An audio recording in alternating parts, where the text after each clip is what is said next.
So hello and welcome student, स्वागत है आप सभी का इस वीडियो लेक्चर में। हम लोग क्या सीख रहे थे? इससे पहले सीख रहे थे इलेक्ट्रोस्टैटिक्स में सीख रहे थे, इलेक्ट्रिक चार्ज के रिगार्डिंग सीख रखा था हमने, कूलम्ब्स लॉ सीख रखे थे। ओके, और कूलम्ब्स लॉ पे न्यूमेरिकल्स कर रहे थे। आज के भी वीडियो लेक्चर में हम लोग कूलम्ब्स लॉ ही सीखेंगे और देखेंगे इसमें किस तरह के प्रॉब्लम आते हैं, तो उसको जो अच्छे अच्छे प्रॉब्लम है उसको भी हम इंक्लूड कर लेते हैं। Okay, so basically Coulomb's law है और इस पे प्रॉब्लम्स हम देखते हैं। कूलम्ब्स लॉ न्यूमेरिकल्स करेंगे इस पे। ओके, सबसे पहला न्यूमेरिकल्स है हमारा, जैसे कि हम पढ़ रहे हैं इस पे एक दो न्यूमेरिकल्स किए थे और एक दो न्यूमेरिकल्स और भी करने हैं। पहला न्यूमेरिकल्स है उसको हम चेक करते हैं। पहला न्यूमेरिकल्स है two identical helium filled spherical balloons each carrying a charge q are tied to a weight w with a string and float in equilibrium as shown in figure. Okay, find the magnitude of q assuming that charge on each balloon act as if it were concentrated at the center. Okay, find the volume of each balloon.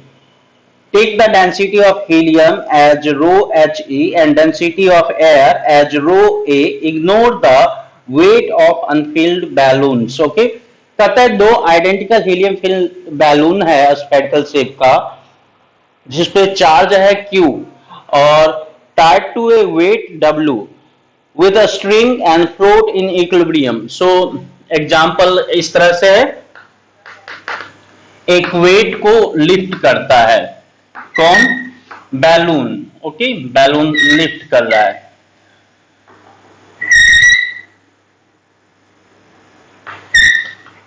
चलो, ये दो balloon है हमारा और ये wait है, इसको lift कर रहा है। इसमें हीलियम है और इस पे चार्ज है स्मॉल क्यू। ठीक है, चार्ज है इस पे और इसका लेंथ भी दे रखा है L। आपको इस तरह से ये बता देता है, ये जो है ये लेंथ L है, एंगल है थीटा, ये भी एंगल है थीटा। ओके, और मास जो है M, मास M है इसका भी मास M है और वेट है हमारा W। ओके, ये इक्विलिब्रियम में है, तो आपको फाइंड आउट करना है Q क्या होगा एंड वॉल्यूम ऑफ बैलून क्या होगा।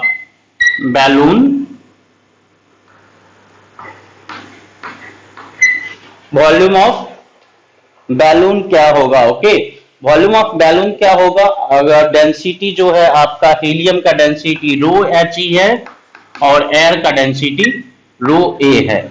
चलिए, इस तरह का प्रॉब्लम है, कहता है दो बैलून है, वो एक वेट को लिफ्ट कर रहा है और दोनों बैलून पे चार्ज भी है। ओके, और इक्विलिब्रियम में है, वो एयर में है और उसमें वो इक्विलिब्रियम पे है। ओके, इस केस में आपको फाइंड आउट करना है चार्ज पहला क्या होगा एंड वॉल्यूम ऑफ बैलून।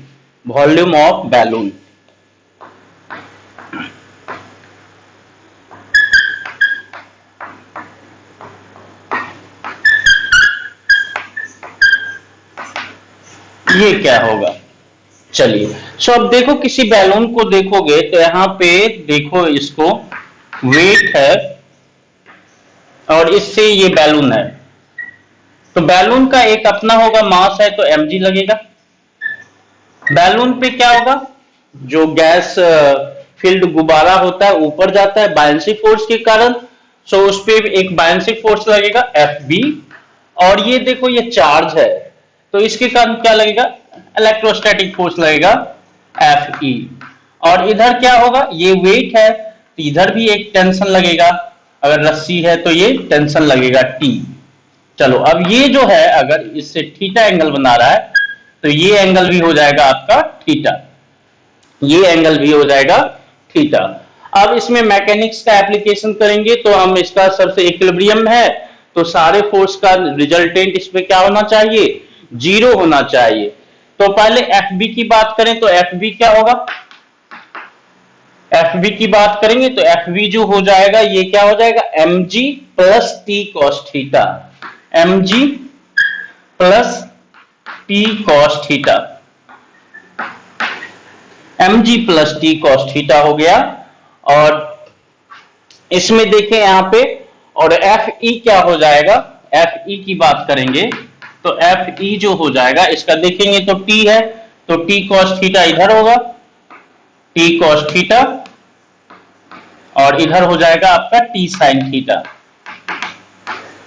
ये है ना टी, टी इधर है तो टी कॉस थीटा इधर हो जाएगा और टी साइन थीटा इधर हो जाएगा, तो ये हो जाएगा आपका टी साइन थीटा। सो यहीं से देखो ये टी कॉस थीटा को क्या लिख सकते, t cos theta equal to हो जाएगा f B minus M G, f B minus M G हो जाएगा, और टी साइन थीटा आपका ये हो गया। सो अब इस इक्वेशन से देखो तो इसको हम बोल दें 1 और इसको 2, तो ये T sine theta divided by T cos theta कर दें तो ये हो गया टेन थीटा इक्वल टू हो जाएगा आपका tan theta equal to F E by f B minus M G. और टेन थीटा को हम क्या लिख सकते हैं, इसमें देखो ये है एल और ये है आपका पूरा एक्स, ये भी है आपका एक्स दे रखा है। हाँ, सो टेन थीटा को हम क्या लिख सकते हैं, इस ट्रायंगल में देखो, इस ट्रायंगल में, राइट एंगल ट्रायंगल में, तो टेन थीटा को हम लिख सकते हैं क्या, क्या लिख सकते बताओ, टेन थीटा को हम लोग लिख सकते क्या, थीटा के टर्म में रहने देते हैं, टेन थीटा को भी हम लिख सकते हैं। चलो टेन थीटा को हम लिख सकते हैं, ये वाला जो है टेन थीटा अगर लिखेंगे सो टेन थीटा जो हो जाएगा हमारा x by under root L square minus X square. Okay, so अभी इसको टेन थीटा के टर्म में रहने देते हैं। अब देखो यहाँ पे एफ बी की बात करेंगे, सो एफ बी क्या हो जाएगा हमारा, एफ बी हो जाएगा volume of balloon, volume of balloon, volume of balloon की बात कर लेंगे। सो वॉल्यूम ऑफ बैलून क्या हो जाएगा, mass of balloon, mass of balloon divided by density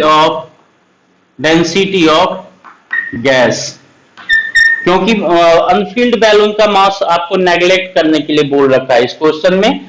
Anfield balloon, जो बैलून का कवर अगर छोटा होगा बैलून तो उसका मास हम जब तो खुला हुआ नहीं होगा तो उसका मास हम नेग्लेक्ट कर सकते हैं। ये मास ऑफ बैलून m है और डेंसिटी ऑफ जो गैस इन बैलून है रो एच ई, तो वॉल्यूम ऑफ बैलून जो हो जाएगा ये हो जाएगा आपका,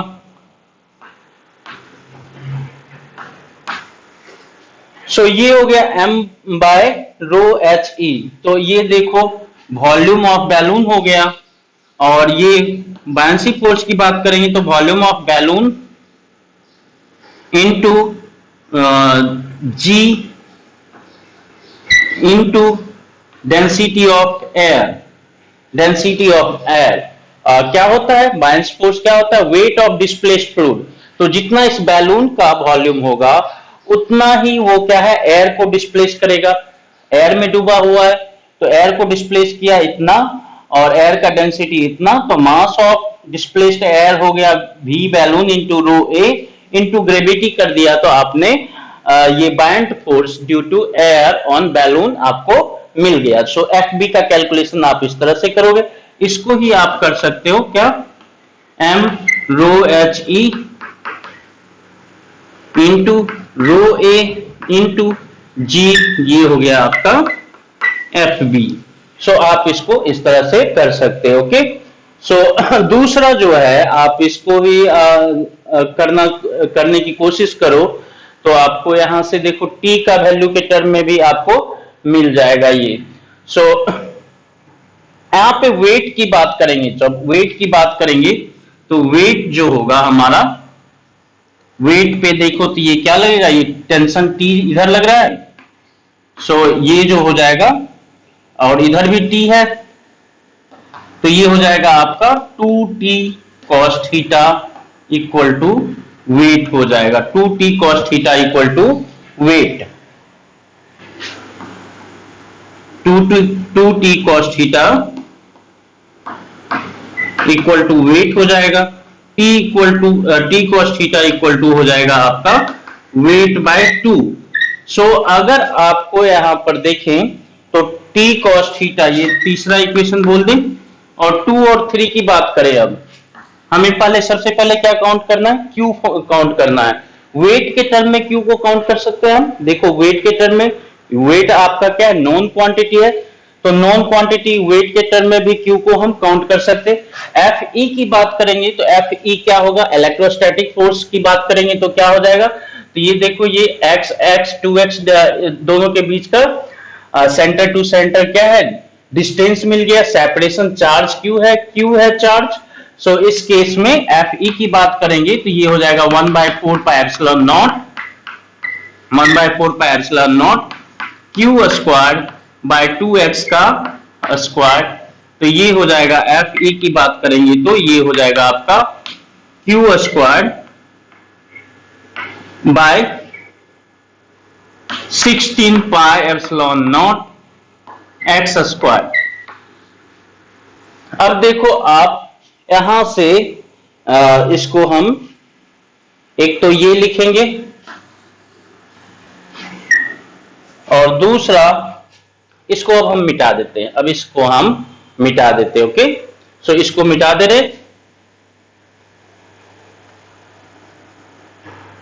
दूसरा, अगर ये इक्वेशन और ये इक्वेशन को देखोगे तो क्या मिलेगा हमें, टी साइन थीटा को टी कॉस थीटा से डिवाइड कर देंगे तो क्या मिलेगा हमें, टेन थीटा इक्वल टू, आप देखो क्या लिख सकते हो, टेन थीटा, इसको आप इससे डिवाइड करोगे तो F E by 2, f E by डब्ल्यू बाय 2, तो 2 एफ ई बाय डब्ल्यू, 2 एफ ई बाय डब्ल्यू। और एफ ई क्या है आपका, एफ ई वो वैल्यू है। So tan theta equal to आप लिख सकते हो, टेन थीटा इक्वल टू आप लिख सकते हो क्या, 2 इंटू क्यू स्क्वायर, डब्ल्यू तो रहेगा ही, नीचे देखेंगे तो 16 pi epsilon naught X square. So यहीं से देखो क्यू स्क्वायर इक्वल टू आपको मिलेगा क्या, ये 8 हो जाएगा। सो 8 pi epsilon naught X square W. So Q की बात करेंगे तो क्यू डब्ल्यू के टर्म में आ जाएगा square root of 8 pi epsilon naught X square W. So Q मिल गया आपको। और क्या होगा, और हमें क्या चाहिए, वॉल्यूम, वॉल्यूम ऑफ बैलून चाहिए, वॉल्यूम ऑफ बैलून चाहिए। तो अब हम इसमें आएंगे, वॉल्यूम ऑफ बैलून चाहिए तो अब हम इसको यहां से भी लिख सकते हैं, ओके। सो यहां पे देखो t cos theta equal to क्या है आपका, t cos theta equal to वहां पे 1 और 3 की बात करेंगे तो इसको भी मिटा देते हैं। अब इसको नोट करते रहोगे आप, जैसे ही वीडियो देखते हो तो नोट करोगे तब जाके पूरा पिक्चर क्लियर होगा। सो टी कॉस थीटा, यहां पे t cos theta equal to डब्ल्यू बाई 2 था, तो t cos theta equal to f v minus M g है, तो आप ये भी लिख सकते हो टी कॉस थीटा को डब्ल्यू by 2 equal to f v minus M g, ठीक है जी। सो यहां पे एफ बी की बात करेंगे तो ये क्या हो जाएगा, एफ बी तो होता है, ये एफ बी की बात करोगे तो ये हो जाएगा डब्ल्यू बाई 2 प्लस एम जी, और या इसको ऐसे ही रहने देते, ठीक है। So F B minus M G की बात करेंगे, F B minus M G, तो ये हो जाएगा आपका डब्ल्यू बाई 2, और ये देखो एफ बी क्या होगा, volume of balloon into density of air into, इसकी बात करेंगे तो ये क्या होगा, इसकी बात करेंगे तो ये क्या हो जाएगा, density of air into gravity. और मास ऑफ बैलून की बात करेंगे तो मास ऑफ बैलून क्या है, volume of balloon into density of helium into g equal to डब्ल्यू बाई 2। सो ये हो गया। यहां से देखो आपको वॉल्यूम ऑफ बैलून लिखना है तो आप ऐसे लिख सकते हो, डब्ल्यू बाई 2 और यहां से क्या होगा, जी कॉमन है, जी कॉमन है, रो ए माइनस रो एच ई। सो ये हमारा वॉल्यूम ऑफ बैलून भी मिल जाएगा।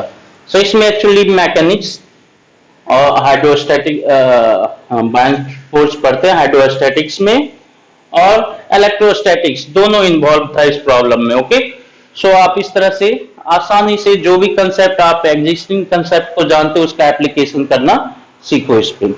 चलिए, ये क्वेश्चन हो गया हमारा। सिमिलर क्वेश्चन एक और लेते हैं, दो तीन क्वेश्चन ऐसे कर लेते हैं जिससे आपका क्लियर हो जाएगा picture.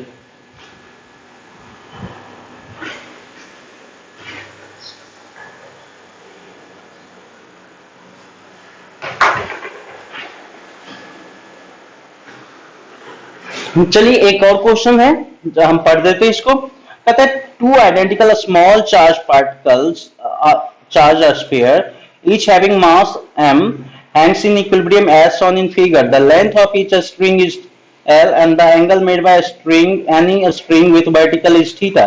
Find magnitude of charge on each sphere. Okay, magnitude of charge on each sphere पूछ रहा है। सिंपल सा है। ये देखो, ये क्या है, सीलिंग से दो स्फीयर है, दो स्फीयर है, दोनों का मास m है और चार्ज q है, चार्ज q है, और ये जो है थीटा एंगल बना रहा है, थीटा एंगल बना रहा है वर्टिकल से, ये भी थीटा और ये भी थीटा। चलो ठीक है जी। और लेंथ जो है l है, लेंथ है l, और ये सेपरेशन दोनों के बीच का r है। अब क्या पूछता है आपसे कि इक्विलिब्रियम में है, ये इक्विलिब्रियम में है। सो ऑब्वियसली किसी भी स्फीयर को देखोगे तो किसी भी स्फीयर को देखें तो ये क्या हो जाएगा, एक स्फीयर को देखो, एक स्फीयर को देखेंगे तो इधर क्या होगा, ये स्ट्रिंग से अटैच है तो इधर टेंशन लगेगा, इधर क्या होगा, इधर क्या होगा, इसके पास मास है तो वेट लगेगा mg। और देखो इस दोनों के पास चार्ज है तो दोनों एक दूसरे को रिपेल करेगा, तो इस पे क्या होगा, इलेक्ट्रोस्टैटिक फोर्स Fe लगेगा। अगर ये एंगल थीटा है, ये एंगल थीटा है, तो ये एंगल भी क्या होगा, ये लाइन पैरेलल है तो ये थीटा हो जाएगा। सो ये भी एंगल क्या हो जाएगा, थीटा हो जाएगा। सो अब देखो, ये t का दो कंपोनेंट होगा, ये होगा t cos थीटा और इस डायरेक्शन में होगा t sin थीटा। सो यहाँ पे सिंपली ये इक्विलिब्रियम में है तो इस पे नेट फोर्स क्या होगा, zero, net force in X direction भी जीरो, तो सिग्मा एफ एक्स अगर जीरो करोगे तो आपको क्या मिलेगा, t sin theta should be equal to F E, and sigma F Y zero करेंगे तो आपको क्या मिलेगा, t cos theta should be equal to, t cos theta should be equal to mg। अब यहाँ पे आपको मिल गया दोनों चीज।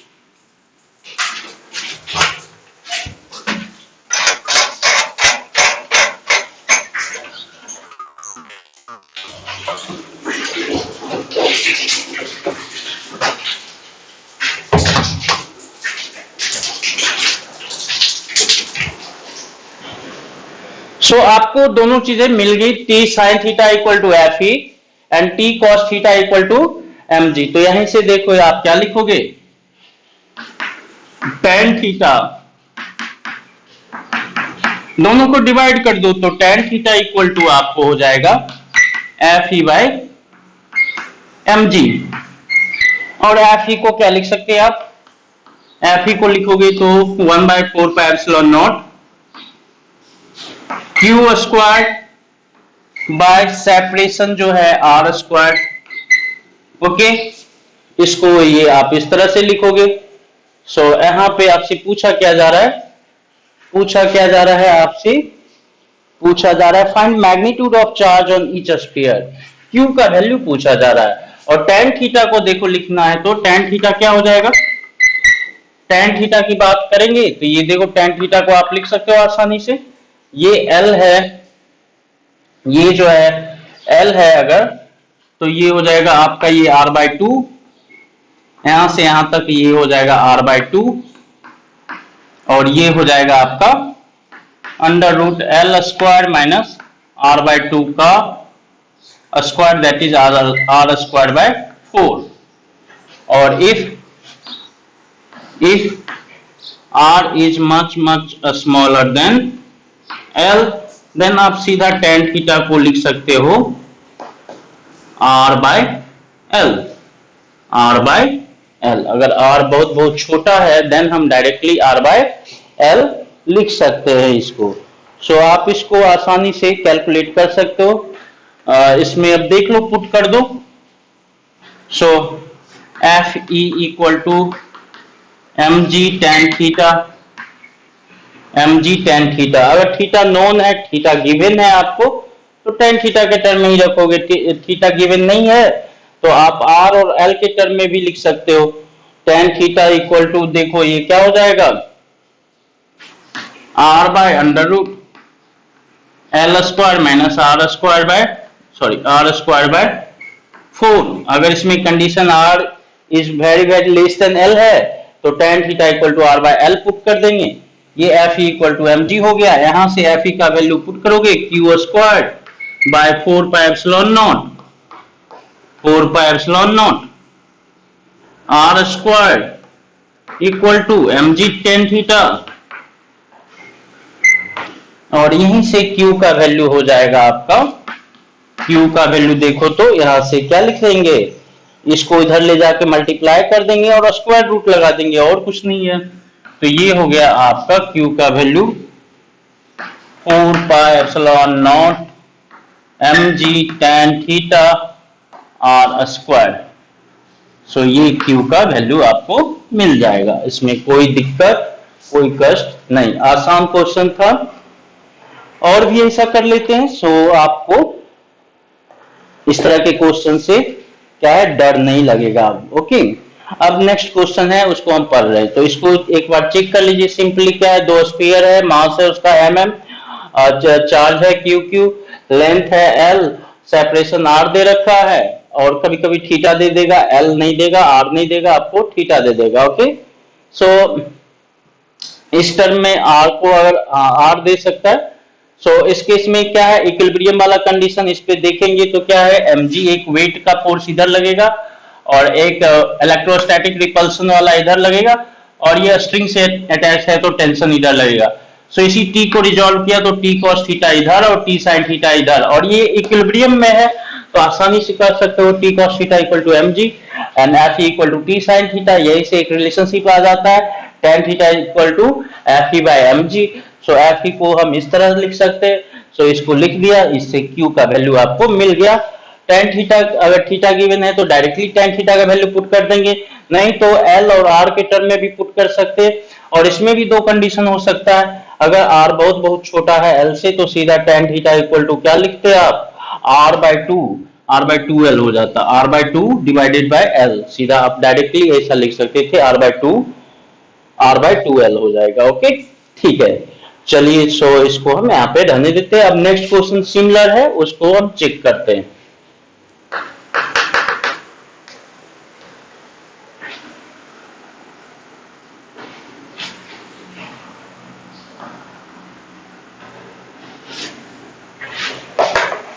नेक्स्ट क्वेश्चन है, देखो बच्चे क्या है, एक बार पढ़ देते हैं, उसको समझ लेते हैं। Two identical ball each having a density rho, identical ball है और सबका डेंसिटी है rho, are suspended from a common point by two insulating spring of equal length, similar जो प्रीवियस प्रॉब्लम में। Both the balls have equal mass and charge, दोनों पे mass है equal and charge भी equal. In equilibrium, each string makes an angle theta with vertical. Angle theta given है vertical से. Now both the balls are immersed in liquid. As a result, the angle theta does not change.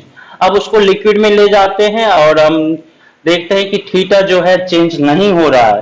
कहता है density of liquid जो है sigma है, density of liquid जो है sigma है, find the dielectric constant of liquid. चलो हम सबसे पहले डाइलेक्ट्रिक कांस्टेंट की बात करते हैं। ओके, सो किसी मीडियम का डाइलेक्ट्रिक कांस्टेंट आगे हम कैपेसिटर में पढ़ेंगे, वहां पे डाइलेक्ट्रिक मटेरियल्स पढ़ना है और उसका बहुत ब्रॉड एप्लीकेशन वहां पे हमें समझना है। तो डाइलेक्ट्रिक कांस्टेंट की बात करेंगे तो बेसिकली आप ये समझिएगा,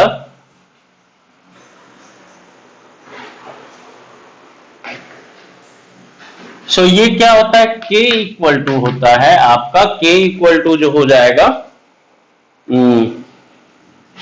ये होता है permittivity, permittivity of medium divided by permittivity of free space, free space.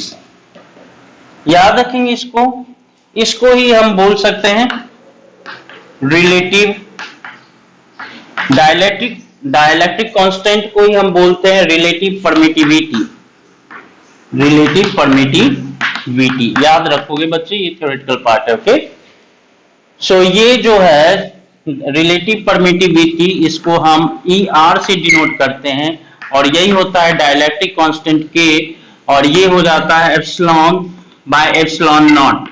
Epsilon not हमारा क्या होता है, epsilon not permittivity of free space, और परमिटिविटी को हम समझा रखे। सो यहां पे E इक्वल टू होता है K time epsilon naught. Okay, so इसको आप समझ लिए। अब फोर्स इक्वल टू क्या होता है, आप लिखते हैं फ्री स्पेस में 1/4 इन फ्री स्पेस और एयर, उसमें आप 1/4 epsilon naught Q squared by R squared. In a medium लिखेंगे तो क्या होगा, medium of permittivity, in a medium of permittivity E। तो लिखेंगे तो ये लिखेंगे आप 1/4 एप्सिलॉन नॉट की जगह एप्सिलॉन यूज करोगे, Q square by R square. So ये क्या हो जाता है 1/4 एप्सिलॉन जो है आपका क्या है, K time of epsilon naught Q square by R square. So यहां से देखो, इसको हम बोल दें अगर F डैश, देन ये F डैश इक्वल टू क्या है, ये तो ये K को हटा लें तो ये F के इक्वल है, सो F बाय K। मतलब कि अगर परमिटिविटी डाइलेक्ट्रिक कांस्टेंट जो है K है अगर किसी मीडियम का, तो उसमें सब कुछ सिमिलर होते हुए भी इलेक्ट्रोस्टैटिक फोर्स जो हो जाएगा वो 1/K टाइम हो जाएगा फ्री स्पेस के कंपैरिजन में या एयर के कंपैरिजन में। समझ गए? सो इसको पहले याद रखेंगे। डाइलेक्ट्रिक कांस्टेंट K क्या होता है, permittivity of medium divided by permittivity of free space, या कह सकते हैं ratio of permittivity of medium to permittivity of free space.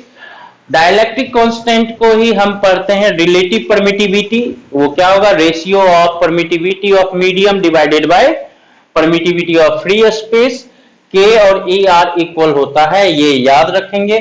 और किसी मीडियम में अगर उसका डाइलेक्ट्रिक कांस्टेंट K है ले जाएंगे तो इलेक्ट्रोस्टैटिक फोर्स जो है 1/K टाइम हो जाएगा। ओके, सो ये हम याद रखेंगे, आगे के लिए भी बहुत ही यूजफुल होगा। सो यहीं पे आपको बता दिया। अब इससे रिलेटेड एक एग्जांपल जो है, जो क्वेश्चन हम एग्जांपल पढ़े थे,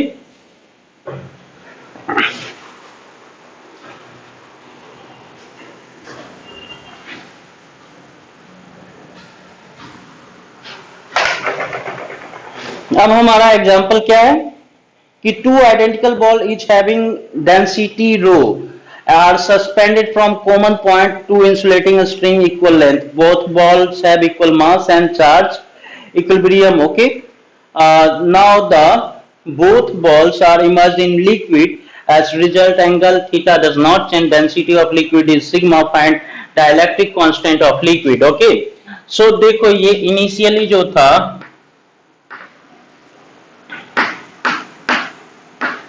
दो स्फीयर है और दोनों का जो चार्ज है, सॉरी मास है m और चार्ज है q, मास है m चार्ज है q। ओके, और ये है एंगल थीटा, ये एंगल है थीटा।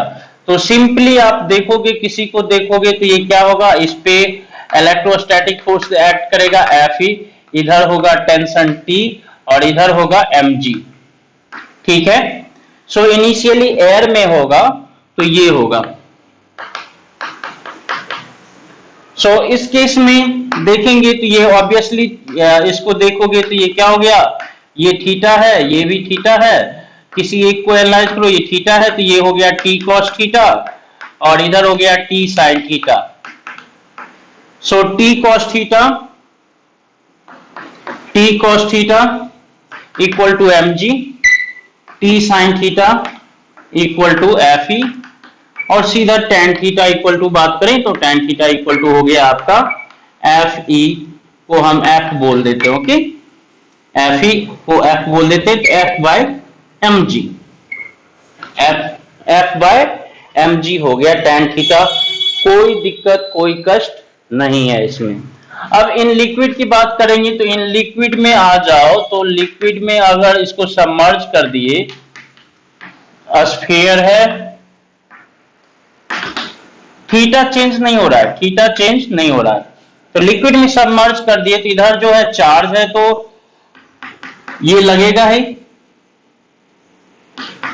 Fe इक्वल टू इसमें F डैश बोल देते हैं और इस पे repulsive force Fe equal to F dash बोल देते हैं।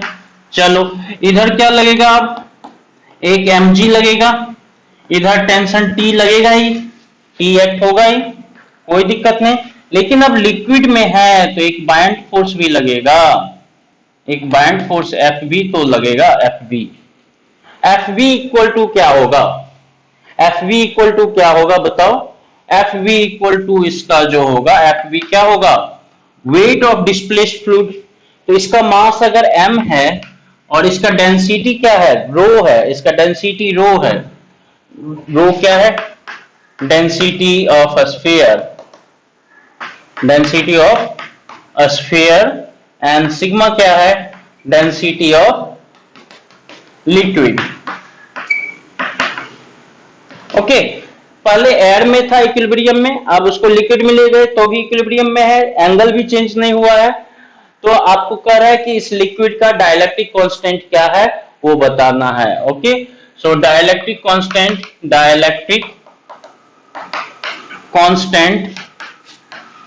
Of liquid K equal to what. So यहाँ पे Fe जो हो जाएगा F डैश मान लेते हैं, और F डैश क्या होगा जानते हो, F बाई K, अभी आपको प्रूव करके बताया था। F डैश क्या हो जाएगा, F बाई K। और Fb की बात करेंगे तो ये क्या हो जाएगा, वेट ऑफ डिस्प्लेस्ड फ्लूइड। तो जितना स्फीयर का वॉल्यूम होगा उतना ही वॉल्यूम क्या होगा, लिक्विड का डिस्प्लेस होगा। तो वॉल्यूम ऑफ स्फीयर क्या होगा, mass of sphere divided by density of sphere. So ये हो गया volume of sphere that is equal to volume of displaced liquid into density of liquid that is mass of liquid into gravity. तो ये हो गया bind force हो गया। अब इसका देखोगे तो क्या हो जाएगा बताओ, तो इस केस में देखे तो ये जो हो जाएगा इसका Fb, इन लिक्विड की बात करेंगे, तो लिक्विड में Fb plus T cos theta equal to क्या होगा, mg होगा। सो यहां पे से t cos थीटा जो हो जाएगा आपका mg बाय Fb हो गया, सॉरी mg माइनस Fb हो गया, इसमें कोई दिक्कत नहीं। ओके, सो इसको ही देखो, Fb को हम यहीं पे लिख लेते हैं, mg bye rho into sigma. सो यहीं पे t cos थीटा को आप ऐसा भी लिख सकते हो, mg माइनस ये हो गया आपका कितना, इसकी बात करें तो mg सिग्मा बाय रो। दिख रहा है, चेक कर लेने दो, दिख रहा है उस साइड, हाँ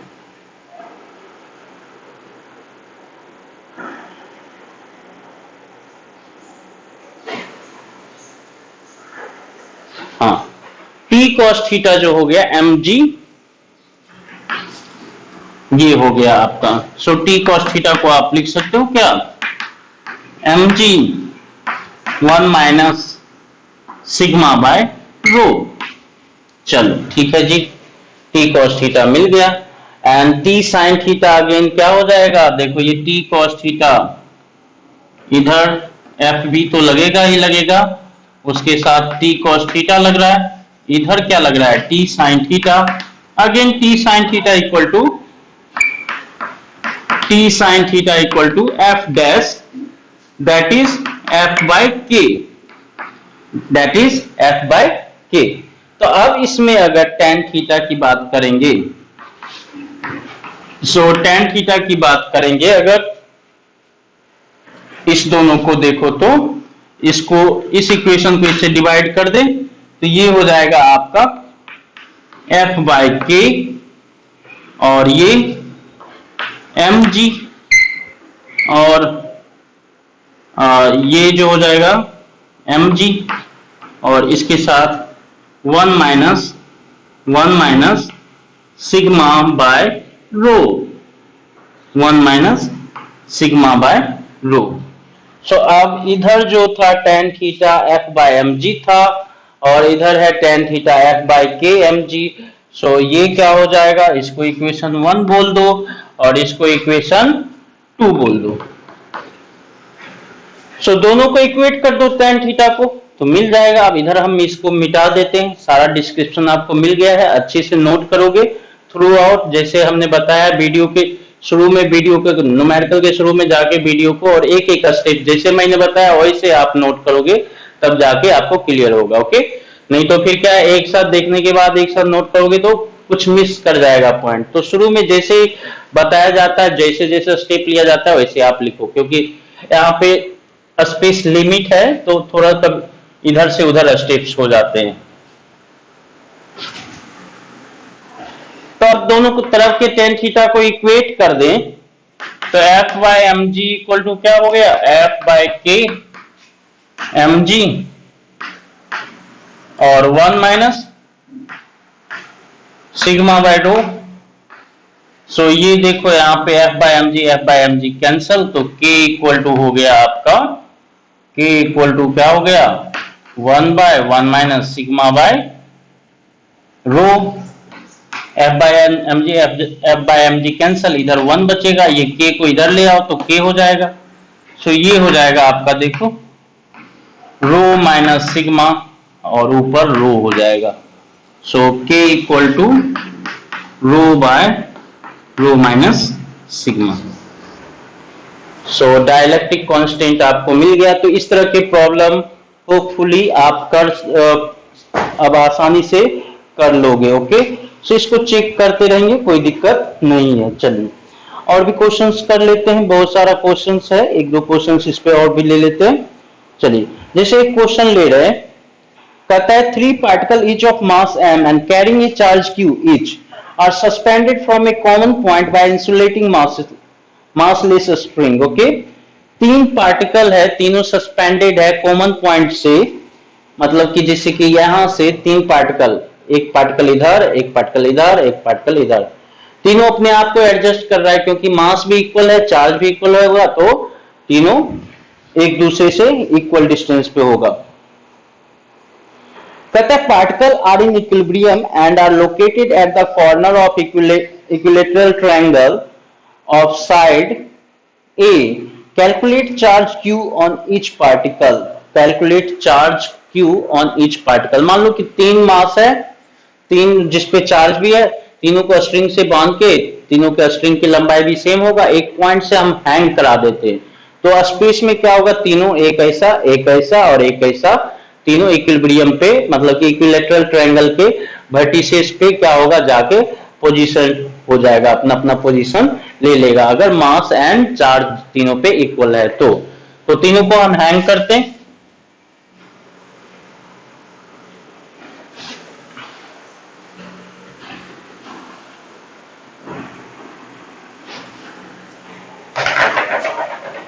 एग्जाम्पल में कहता है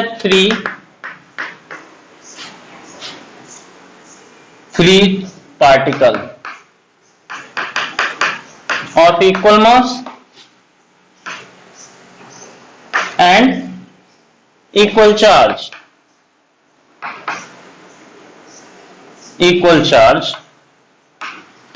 hangs with common point, hangs to common point with insulated and light string. Light कहने का मतलब स्ट्रिंग का मास कंसीडर नहीं करना है। तीन को हम एक ही पॉइंट से क्या करते हैं, यहाँ पे हैंग करते हैं, तो तीनों एक दूसरे को रिपेल भी करेगा और उस पर ग्रेविटी भी वर्क करेगा। तो ये देखो तीनों को हैंग करेंगे तो सपोज ये जो है इस तरह से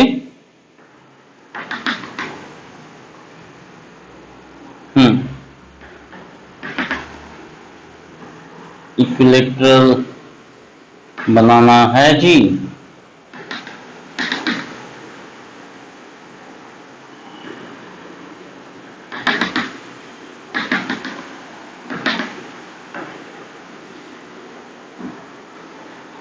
तीन पार्टिकल हो गए, या फिर इसको थोड़ा सा और बनाते हैं।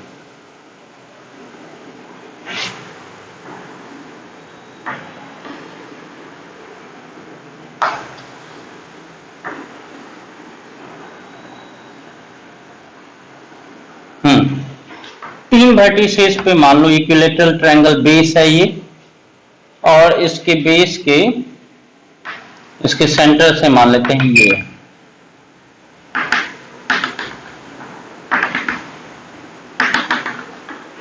ये भी एल है, ये भी एल है, और ये भी जो है एल है। ओके, और इसका जो है इसकी बात करें तो ये ए है, इक्विलैटरल ट्रायंगल का साइड जो है आपका ए है, ठीक है। सो किसी का भी देखेंगे तो ये जो है ये तीनों वर्टिसेस पे है, और इस पॉइंट से देखें तो ये इस तरह से इस पॉइंट से ये इधर और ये इधर हैंग है। ओके, सो ये आपस में तो 60 डिग्री एंगल हो जाएगा, इक्विलैटरल है तो कोई दिक्कत नहीं है। लेकिन अब इसको हम किसी एक का देखें तो ये सेंट्रोइड से ये वाला होगा और ये वाला होगा और ये वाला होगा। चलो ठीक है, सो ये हम देखें तो ये सेंट्रोइड से ये वाला पॉइंट है, इसको हम ए बी सी और इसको ओ बोल देते हैं, और इसको एच। सो एच और ओ, और ये हम मान लेते हैं कि सी की बात कर लेते हैं। चलो, सो एच सी तो आपका एल है, एच सी क्या होगा, एल हो जाएगा। क्लियर है भाई? चलो एच सी एल हो गया, तो ये एंगल अगर थीटा होगा, मान लो कि ये वाला एंगल, ये यहां से तीनों एक इधर और एक इधर है। सो इधर वाला देखो तो इसको, तो यहां से ये क्या होगा, एंगल बनाएगा, ये वाला ये इधर है अगर, तो यहां से एक एंगल बनाएगा, तो वो एंगल हमें कैलकुलेट करना है, तो वो एंगल थीटा। सो ये सबसे पहले ये तो एल मिल गया, और ये सी ओ की बात करेंगे तो सी ओ कितना होगा। अगर ये इक्विलैटरल ट्रायंगल है और ओ सेंट्रोइड है तो इस केस में क्या हो जाएगा, सी ओ की बात करेंगे तो प्रीवियस प्रॉब्लम में भी बताया था क्या, ये अगर ट्रायंगल है, इक्विलैटरल ट्रायंगल है, तो ये 60 डिग्री होगा, और मीडियन जो होगा, अगर मान लो ये ए है तो मीडियन क्या हो जाता है आपका, ये हो जाता है आपका A sine 60 degree, that is √3/2 sine 60 का वैल्यू इनटू ए। अब ये वाला जो है सेंट्रोइड, मान लो कि ये ए बी सी जी है, तो ये बी और इसको डी बोल देते हैं, तो ये मान लो ये है पॉइंट बी और ये है डी और ये होता है जी, तो बी डी तो हो गया आपका √3/2a, और बी जी इंटू जी डी होता है आपका 2:1, सेंट्रोइड जो है मीडियन को क्या है 2:1 के रेशियो में 2:1 के रेशियो में डिवाइड करता है। सो बीजी की बात करेंगे तो बीजी जो हो जाएगा ये हो जाएगा बीडी डिवाइडेड बाय 2+1 और ये क्या है बीजी ट्वाइस है तो 2 होता है।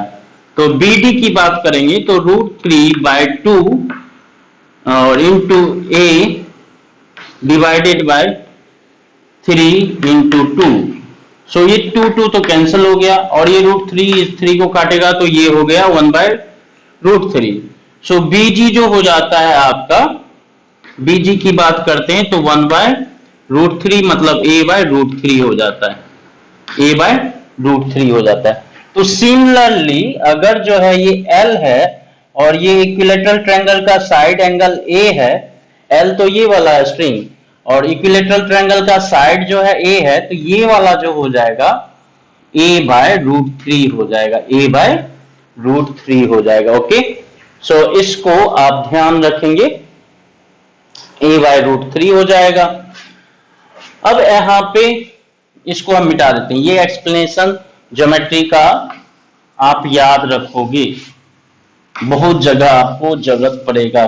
पिछले वीडियो में भी बताया था, आज भी बता रहे, इसको याद रखेंगे। ओके, ये सिर्फ ऐसे ज्योमेट्री के लिए था, मैथमेटिकल पार्ट। अगर इतना आसान है, आप सबको आता है, तो हमें ये इस तरह से इतना फिगर बनाना नहीं पड़ता, समझाना नहीं पड़ता। चलिए, जिनको नहीं आता होगा वो याद रखेंगे, बिल्कुल बहुत सारे बच्चे समझ गए होंगे आसानी से।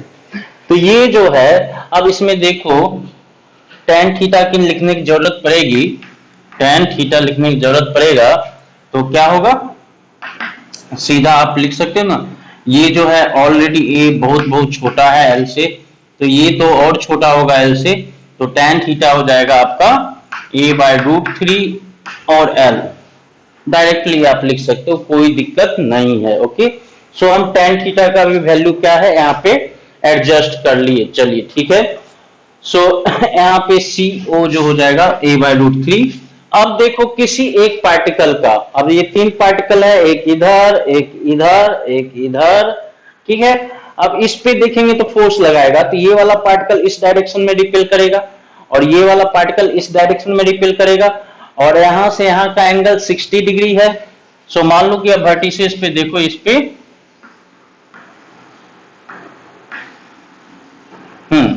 3 पार्टिकल है, बेस वाला, ये वाला बेस जो है ना इक्विलेटरल ट्रायंगल का, वो बेस को हम देख रहे हैं। तो ये पार्टिकल है, इस पे भी चार्ज क्यू, इस पे भी चार्ज क्यू, इस पे भी चार्ज क्यू, एंगल है 60 डिग्री, 60 डिग्री, ये 60 डिग्री। सो ये जो फोर्स लगाएगा इधर F लगाएगा, ये जो फोर्स लगाएगा इधर लगाएगा F। सो इस पे रिजल्टेंट फोर्स कितना होगा, देखो ये तो इसका भी एक कंपोनेंट और इसका भी एक कंपोनेंट, रिजल्टेंट फोर्स जो होगा 2F और ये 60 है टोटल, तो ये भी टोटल 60, ये भी 30 डिग्री, ये भी 30 degree, 2F cos 30 degree, 2F cos 30 degree. Hope आपको दिख रहा होगा वीडियो में, देख लीजिए, 2F cos 30 डिग्री, हाँ 2F cos 30 डिग्री दिख रहा है। सो यहां पे देखो, इसको 2F cos 30 डिग्री लग रहा है, तो अब यहां पर देखो F का वैल्यू क्या होगा, ये तो साइड लेंथ है A है, किसी भी दो चार्ज पार्टिकल के बीच का फोर्स जो होगा इलेक्ट्रोस्टैटिक फोर्स kq² हो जाएगा, ठीक है। सो इस पे नेट फोर्स की बात करेंगे तो ये पार्टिकल है बेस पे, हॉरिजॉन्टल डायरेक्शन में इधर लगेगा 2F cos 30 डिग्री और इधर ये रस्सी से अटैच्ड है, तो इस डायरेक्शन में लगेगा टेंशन T और नीचे लगेगा mg, नीचे लगेगा mg। सो ये हो गया। और इसका बात कर लें इसको F डैश का, तो ये Fe की बात करेंगे, Fe, इसको हम Fe बोल देते हैं, किसी भी पार्टिकल पे लगने वाला एक इलेक्ट्रोस्टैटिक फोर्स। इसका ये वाला कंपोनेंट, साइन वाला कंपोनेंट एक दूसरे को कैंसिल आउट कर देगा। सो नेट इलेक्ट्रोस्टैटिक फोर्स लगेगा 2F cos 30 डिग्री और F का वैल्यू kq²/a², ऑब्वियसली k = 1/4πε0 होगा, कोई दिक्कत नहीं है इसमें। और इसको हम 2f cos 30 डिग्री को f ही बोल दें तो ये हो जाएगा 2 इंटू एफ के क्यू स्क्वायर बाय ए स्क्वायर, और ये हो जाएगा cos 30 डिग्री का √3/2। ठीक है, सो ये हो गया एफ ई का वैल्यू हो गया आपका √3 के क्यू स्क्वायर बाय ए स्क्वायर। चलिए ये सारा कुछ हमें अब क्लियर हो गया। अब आते हैं इसके फ्री बॉडी डायग्राम पे। अब इसके फ्री बॉडी डायग्राम पे तो आप लोग इसको नोट कर लोगे, उसके बाद अब इसको हम मिटा देते हैं। tan थीटा का वैल्यू भी मिल गया था। tan थीटा हमारा क्या लिखा जाएगा, a/√3l। चलिए सो अब एक कोई भी पार्टिकल की बात करेंगे तो इधर लगेगा एफ ई, इधर लगेगा mg, और इधर लगेगा एक एंगल होगा, और ये थीटा है। tan थीटा का वैल्यू मिल गया है, इधर टेंशन T लग रहा है तो ये हो गया T cos थीटा, इधर हो जाएगा T sin theta. So again अब क्या हो गया, tan थीटा इक्वल टू देखेंगे तो क्या होगा, T sin theta equal to आप जानते हो, ऐसा ही क्वेश्चन में करते आ रहे हैं, F E and T cos theta equal to mg। So tan theta equal to F E by mg। हमसे पूछा क्या जा रहा है, हमसे पूछा जा रहा है चार्ज, हाँ calculate charge Q on each particle. So tan theta का वैल्यू हम ये पुट करेंगे a/√3l, और एफ ई का वैल्यू हम पुट करेंगे √3 के क्यू स्क्वायर बाय ए square.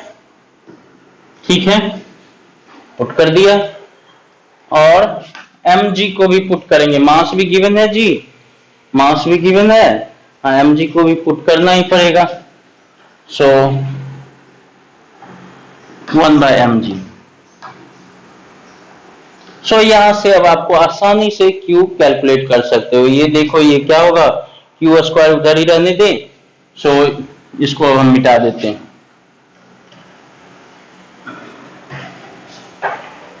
Q square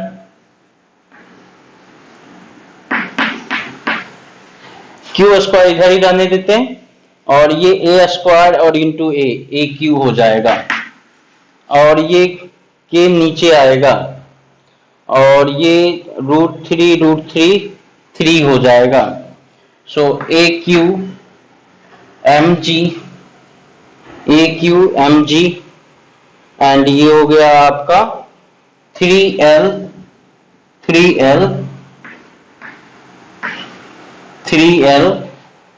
bye √3 bye k। ठीक है, सो ये Q इक्वल टू हो जाएगा A Q M G by 3l। ठीक है, और ये क्या होगा, हम इसकी बात कर लेते हैं, k की बात 1/k है तो 1/k 4πε0 ऊपर होगा, 1/4πε0। Q का वैल्यू आपको मिल गया इस तरह से। सो आई होप आप ये क्वेश्चन अच्छे से समझ गए होंगे। सो कूलम्ब्स लॉ से इस तरह के क्वेश्चन पूछे जाते हैं, फोर्स का कैलकुलेशन करना, टेंशन काउंट करना, बायन्ड फोर्स काउंट करना, ये सब डेंसिटी काउंट करना, तो ये सब क्वेश्चंस आप लोग कर सकते हो आसानी से ऐसे क्वेश्चंस को।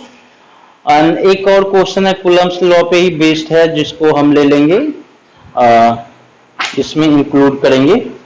ये क्वेश्चंस है हमारा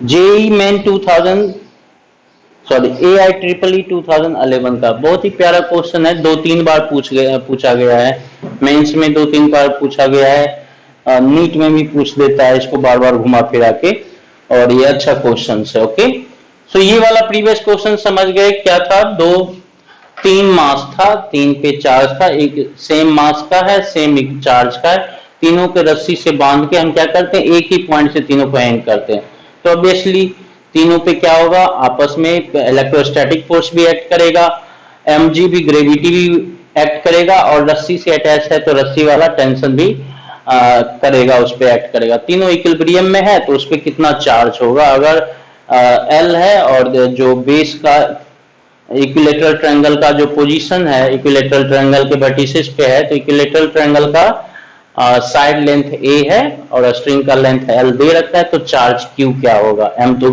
पहले से ही गिवन है। ओके, सो ये वाला क्वेश्चन हमने अच्छे से किया। एक बार और वीडियो को रिव्यू कर लोगे शुरू में जाके, क्या क्वेश्चन है, क्या पूछा जा रहा है, कौन कौन सा स्टेप मैंने बताया इसको। सो एक बार रिव्यू कर लोगे, नहीं तो फिर क्या होगा, 2 बार देखोगे इस वीडियो को। ओके, नहीं तो फिर भूल जाओगे। सो ये इतने क्वेश्चन, जो भी 4-5 क्वेश्चन अभी मैं करवा रहा हूं इस वीडियो में, उसको आप अच्छे से रखोगे करके, फिर आपको कोई दिक्कत नहीं होगा। कूलम्ब्स लॉ से रिलेटेड बाकी क्वेश्चंस कर लोगे आसानी से। फोर्स का कैलकुलेशन, इक्विलिब्रियम का किस तरह डील किया जाता है, कौन कौन से फोर्स हैं, बाउंड फोर्स आ गया, उसके साथ इलेक्ट्रोस्टैटिक फोर्स के साथ ग्रेविटेशनल फोर्स आ गया, तो उसके साथ स्प्रिंग फोर्स कभी कभी आ जाएगा। सो किस तरह से डील करेंगे तो उसको आप ध्यान में रखेंगे। ओके, सो इसको ऐसे क्वेश्चन को प्रैक्टिस करोगे, ये 3-4 क्वेश्चन जो करवाया उसको बार बार प्रैक्टिस कर लोगे 2-3 बार, तो आपको बाकी के क्वेश्चन भी आसानी से सॉल्व कर पाओगे। चलो, ये वाला क्वेश्चन एक AIEEE मेंस का पूछा गया क्वेश्चन है। जैसे कि कहता है कि 2 identical charge sphere suspended from a common point. 2 identical charge sphere suspended from common point, समझ गए कि स्ट्रिंग के थ्रू एक कॉमन पॉइंट पे दोनों को लटका दिया, तो उस पे इलेक्ट्रोस्टैटिक फोर्स भी लगेगा, mg भी लगेगा और टेंशन T भी लगेगा। ओके, अब उसके साथ इसमें क्या जोड़ दिया, massless string of length L are initially at a distance d, ठीक है, apart, because of their mutual repulsion the charge begins to leak। अच्छा, अब क्या होता है, charge begins to leak from both the spheres at the constant rate।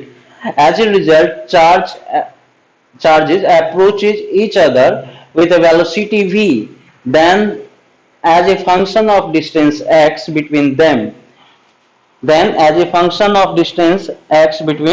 them velocity दोनों का हो जाता है, वेलोसिटी ऑफ अप्रोच हो जाता है, v is directly proportional to x का पावर -12। दूसरा ऑप्शन है velocity of approach is directly proportional to x का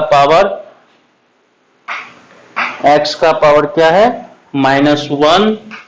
तीसरा ऑप्शन है velocity is directly proportional to x का पावर ½ चौथा ऑप्शन है velocity is directly proportional to x।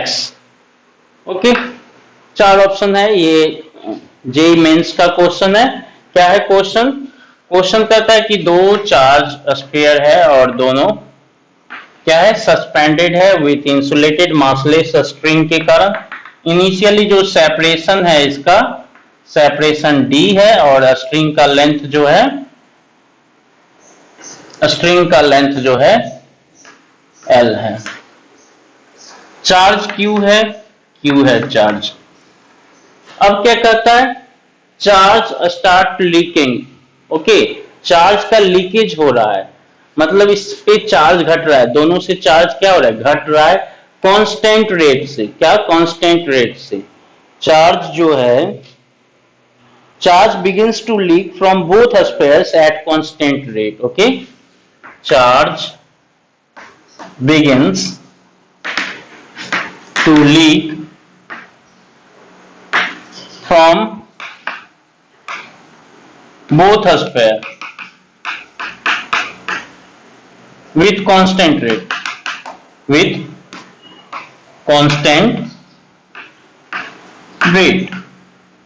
Okay. Then कहता है वेलोसिटी ऑफ अप्रोच।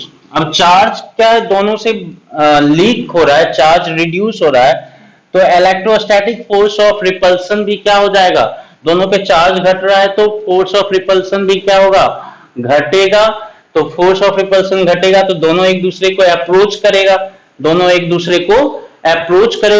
तो कहता है velocity of approach.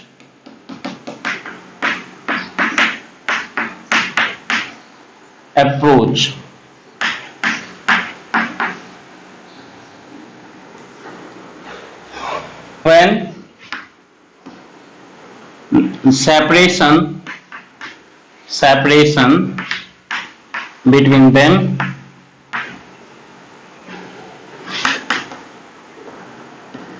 is x and separation between them is x। चलो सिंपल सा है। इनिशियली देखेंगे तो ये क्या होगा, किसी चार्ज पे देखेंगे तो एफ ही होगा और इधर क्या होगा, टी होगा। ये थीटा समझें तो ये हो गया टी और ये जो हो जाएगा टी कॉस थीटा, इधर एम जी और इधर टी साइन थीटा। इनिशियली कोई दिक्कत नहीं है, आपको tan थीटा इक्वल टू हम लोग लिखते ही आ रहे हैं F E by M G, direct लिख देते हैं, कोई दिक्कत नहीं है। एफ ई की बात करेंगे तो एफ ई का वैल्यू क्या हो जाएगा, एफ ई का वैल्यू हो जाएगा आपका, दोनों पे चार्ज क्यू क्यू और के का value 1/4 pi epsilon not Q square by D square, Q square by D square. अब एज इसमें दे रखा है d is much less than L, then tan theta की बात करेंगे, tan थीटा की बात करेंगे तो ये क्या हो जाएगा, ये सेपरेशन हो जाएगा d/2, तो ये d/2 डिवाइडेड बाय L कर दो, d/2L। ठीक है जी, आप इसको आसानी से कर सकते हो, कोई दिक्कत नहीं है। d/2L equal to 1/4 pi epsilon, sorry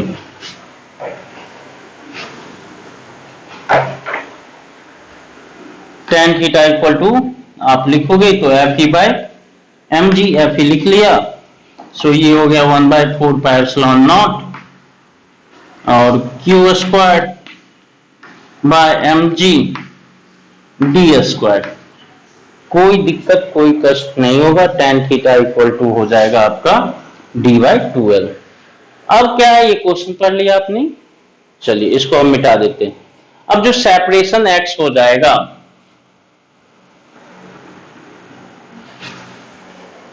अब सेपरेशन लीक कर रहा है तो लीक करने के बाद फ्रेंड सेपरेशन जो हो जाएगा बिटवीन देम, ताकि ये समझाने के लिए ये करने की जरूरत नहीं था, डायरेक्ट हम कर सकते थे। डायरेक्टली हम separation between them is x consider कर लेते, d को नहीं कंसीडर करते तो चल जाता काम। पहले d ही छोटा था l के कंपैरिजन में, तो x तो और भी छोटा हो जाएगा। सो अगेन ये क्या हो जाएगा, d की जगह देखें तो इसको देखो, ये टोटल x है और ये क्या होगा L होगा, और यहाँ पे हम एट एन इंस्टेंट जो चार्ज है आपका, कुछ भी मान लेते हैं कि इसमें चार्ज जो है कुछ है Q। सो Q डैश की बात कर लेते हैं, कैपिटल Q, ठीक है। सो कैपिटल Q की बात कर लेते हैं, तो ये जो हो जाएगा कैपिटल Q, इनिशियली Q था बाद में कैपिटल Q है, या इसको कोई Q ही रहने दो, कोई फर्क नहीं पड़ने वाला है, वेरिएबल ही मानते हैं, ये चार्ज Q जो है वेरिएबल ही है। सो अगेन सिमिलर है तो सिमिलर आप लिखोगे tan theta equal to 1/4 pi epsilon naught. यहाँ पे सिंपली आप ये देखो तो हम ये भी यहाँ पे ये लिख लें, tan थीटा जो है डायरेक्टली प्रोपोर्शनल टू क्या है, Q square by D square, है ना। इससे इस इक्वेशन से पहले देख लेते हैं, चेक कर लेते हैं, तो हम वो सब ये पूरा टर्म लिखने की जरूरत नहीं है, हम सीधा प्रोपोर्शनलिटी चेक करना है। तो हमने देखा tan theta is directly proportional to Q square by D square. So अगर x सेपरेशन होगा तो अगेन tan थीटा जो हो जाएगा वो क्या हो जाएगा, मान लो थीटा की जगह थीटा डैश या tan अल्फा हो गया, कुछ भी हो गया, एंगल जो है थीटा से अल्फा हो जाएगा, तो हम मान लेते हैं कि tan alpha is directly proportional to क्या हो जाएगा, इसको Q की जगह हम मान लेते हैं कैपिटल Q, चलो ठीक है, और D की जगह X, तो ये हो जाएगा आपका Q square bye X square, Q square bye X square. And tan theta क्या है, d/2L है, D जब था और ये L था तो ये हो गया d/2L, अभी X है तो सीधा x/2L is directly proportional to Q square bye X square. इसका मतलब क्या हुआ, आप क्यू स्क्वायर को क्या लिख सकते हो, directly proportional to X square into X, X cube ये तो कांस्टेंट ही है, क्यू स्क्वायर जो हो गया आपका, क्यू स्क्वायर क्या हो जाएगा, directly proportional to X cube, Q square is directly proportional to X cube, तो बस आ ही गया ये। तो अब देखो इसको करेंगे तो 2q D Q by D T कर लेंगे, D Q by D T, 2q D Q by D T कर लेंगे,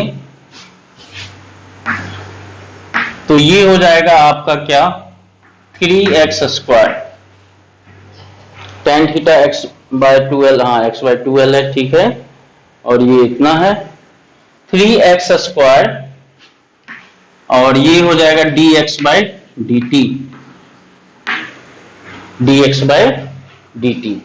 सो dx बाय dt क्या है हमारा, dx बाय dt की बात करेंगे, dx बाय dt की बात करेंगे, तो ये हो जाएगा आपका dx बाय dt क्या हो जाएगा, वेलोसिटी हो जाएगा, एंड dq बाय dt क्या है, dq बाय dt तो कांस्टेंट रेट से जो घट रहा है, कांस्टेंट, dq बाय dt क्या है, कांस्टेंट है। सो यहां पे देखो ये क्या हो जाएगा, dx बाय dt करेंगे तो ये क्या हो जाएगा, proportional to dx by dt की बात करेंगे तो प्रोपोर्शनल टू क्या हो जाएगा, q by X square, q by X square, okay, q by X square हो जाएगा, यहां पे देखो तो q बाय एक्स स्क्वायर हो जाएगा बच्चे, हाँ ठीक है। सो यहां से इसको हम इसको मिटा दें, बाद में देख लेंगे। सो इसका मतलब क्या हो गया, v is proportional to q by X square, q by X square, ये ना, हाँ q बाय एक्स स्क्वायर। अब q बाय एक्स स्क्वायर है, but q is proportional to what, q square is proportional to X cube, it mean q is proportional to x 3/2। यहां पे देखो h, q square is proportional to x cube, so q is proportional to x 3/2, so v is proportional to x 3/2 divided by x square, so that is v is proportional to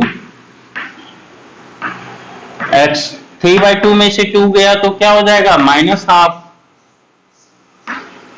minus half, देखो ये वाला है option.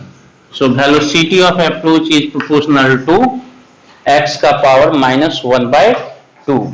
ये बढ़िया question था, देखो इसमें simply ये एनालॉजी के लिए हमने इसको समझाया, नहीं तो हमारा काम डायरेक्टली यहां से भी चल सकता था, फिर भी हमने आपको एनालॉजी के लिए बता दिया कि tan थीटा ये लिखा, देखो इस तरह से tan theta equal to Fe by mg लिखते हैं, Fe का वैल्यू आप kq बाय r स्क्वायर लिखते हो, ठीक है, एंड mg तो है, तो tan थीटा को आप इस तरह से लिखते हो, और फिर ज्योमेट्री से tan थीटा क्या हो जाएगा L, और सेपरेशन d है तो d/2, तो d/2l हो जाता है, किस केस में, d ऑलरेडी बहुत छोटा है l से, then d/2 x bye l जो हो जाएगा, tan थीटा sin थीटा क्या हो जाता है, इक्वल हो जाता है, तो sin theta equal to tan theta हो जाएगा, that is sin theta perpendicular by hypotenuse, वही हो जाएगा tan थीटा। सो d/2l हो गया tan थीटा, तो यहां पर देखो तो tan थीटा जो है डायरेक्टली प्रोपोर्शनल टू हो जा रहा है q square by d square. So इसका ही एनालॉजी लेते हैं हम इसमें, कि मान लेते हैं कि x सेपरेशन हम डायरेक्टली यहां पर भी कर सकते थे, तो ये tan थीटा जो हो जाएगा, tan थीटा क्या हो जाएगा, इस पे एट एन इंस्टेंट जो है रिड्यूस होने के बाद चार्ज बचेगा कैपिटल Q, तो tan अल्फा, अगर ये मान लेते हैं कि एंगल जो है थीटा ना बन के अल्फा बन रहा है, तो tan अल्फा डायरेक्टली प्रोपोर्शनल हो जाएगा q square by X square के, और tan अल्फा को हम लिख सकते हैं x/2l, जैसा कि इसमें लिखा d/2l, और ये हो जाएगा आपका proportional to q square by X square K, q square by X square K. So यहाँ पे देखो ये q स्क्वायर जो हो गया, चार्ज जो है, चार्ज भी क्या है, वेरिएबल है ना, यहाँ पे चार्ज क्या है, रिड्यूस हो रहा है तो वेरिएबल है चार्ज, सो ये चार्ज का स्क्वायर डायरेक्टली प्रोपोर्शनल टू हो गया आपके एक्स क्यूब के। सो ये हो जाएगा आपका। अब इसको ये देखो यहाँ पे डिफरेंशिएट कर दें तो 2q dq by dt, dq by dt क्या है, कांस्टेंट रेट से चार्ज घट रहा है, तो dq बाई dt तो कांस्टेंट ही है। सो इसका डिफरेंशिएशन करोगे तो 3x square dx by dt, dx by dt क्या हो जाएगा, वेलोसिटी हो जाएगा, वेलोसिटी ऑफ अप्रोच हो जाएगा। सो dx by dt velocity of approach है, dq बाई dt कांस्टेंट है, तो इसको कांस्टेंट समझो और वेलोसिटी की समझो इसको। तो इससे क्या हमें पता चलता है, हमें इससे पता चलता है कि वेलोसिटी जो है, वेलोसिटी की बात करें ये कांस्टेंट है तो q बाय एक्स स्क्वायर के प्रोपोर्शनल हो जाता है। ये वेलोसिटी यहाँ पे पुट करो, ये कांस्टेंट 3 2 जाने दो, सिर्फ प्रोपोर्शनलिटी चेक कर रहे हैं हम। तो ये भी कांस्टेंट है, ये 3 2 और ये 3 2 और dq बाई dt उसको हम खत्म कर।